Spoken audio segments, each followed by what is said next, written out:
Success is life on your terms, but it's also a meaningful life. Author and motivational speaker Tony Robbins wants people to find the vehicle that will help them find real fulfillment in life. He wants people to find their gift. He says, what are you? Are you the talent, someone who can create a product or deliver a service to those in need? Or are you management? Are you great at managing people and know how to lead and motivate them? Or are you an extraordinary entrepreneur that takes risk and creates vision to attract people to your business? Tony says that some people may be able to do all three, but ask which one really fulfills you. And if you continue to try to do all three, what will it do to your quality of life? But my goal was, I interviewed 50 of the smartest financial people in the world, the Warren Buffetts, the Carl Icahns, the Ray Dalios, the best in the earth. Don't let yourself decrease your quality of life by doing things that don't fulfill you. Be honest with yourself and follow the thing that will give you the greatest quality of life. We must be honest with ourselves and understand what drives us, what motivates you.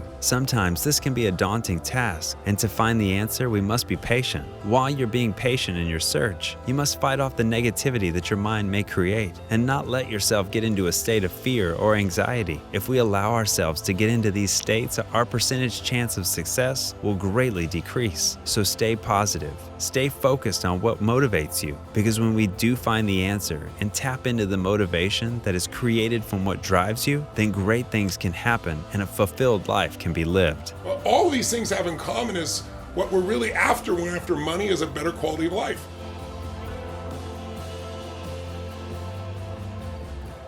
You didn't learn it by just learning principles. You got in it and you did it so often that it became real. And the bottom line of why I'm here, besides being crazy mofo, is that I'm really in a position, I'm not here to motivate you, obviously. You don't need that. And a lot of times that's what people think I do. And it's the furthest thing from it.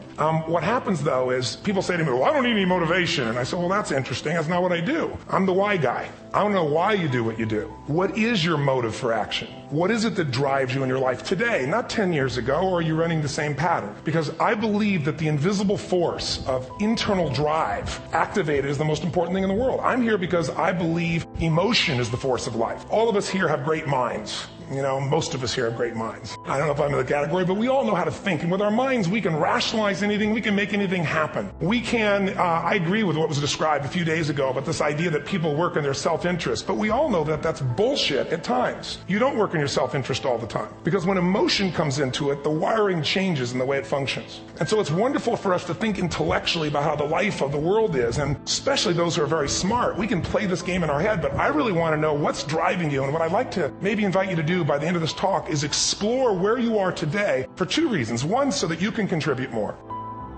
I would say to you where the energy comes from is psychology. It's a decision about who you're going to be and what you're going to tolerate or not in yourself. But what we want to do is we found that you can change your energy just by changing the way you move for a few moments, if you decide to. Energy equals emotion. Emotion is energy in motion. The second question we ask every moment of our life is, what does this mean? Is this the end or the beginning? Is this person dissing you? Is this person attacking you? Is this person challenging you? Is this person loving you? Is this person coaching you? Whichever meaning you make is going to determine your emotion. Am I here to pump you up and motivate you? Am I here to serve you? Am I here to offer you some pieces you can make some decisions from that could be life-changing if you want them to? You get to decide. But whatever you decide is going to be your experience today and every day of your life. And most of us don't make these decisions consciously. We've got a conditioned response based on our past. So for most of us, the future is pretty much going to be like our past. We might make more money, we might do better in business, but we run into the same problems over and over again. But the big thing that changed my life was the meaning. And the meaning was strangers care. That's the meaning I pulled out of it.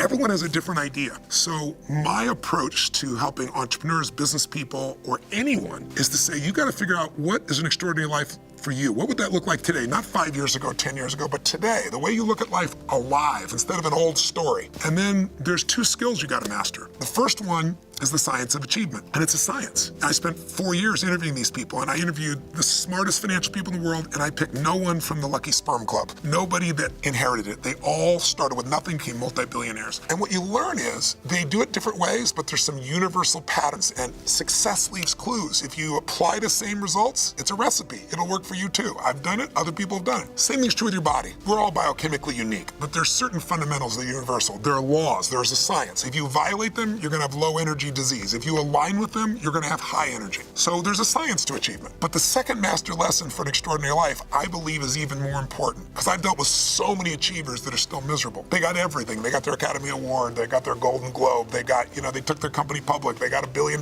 net worth, and they're miserable. So to me, that's insane. And the reason is they missed the second master lesson of life, which I call the art of fulfillment. Art, it's not science.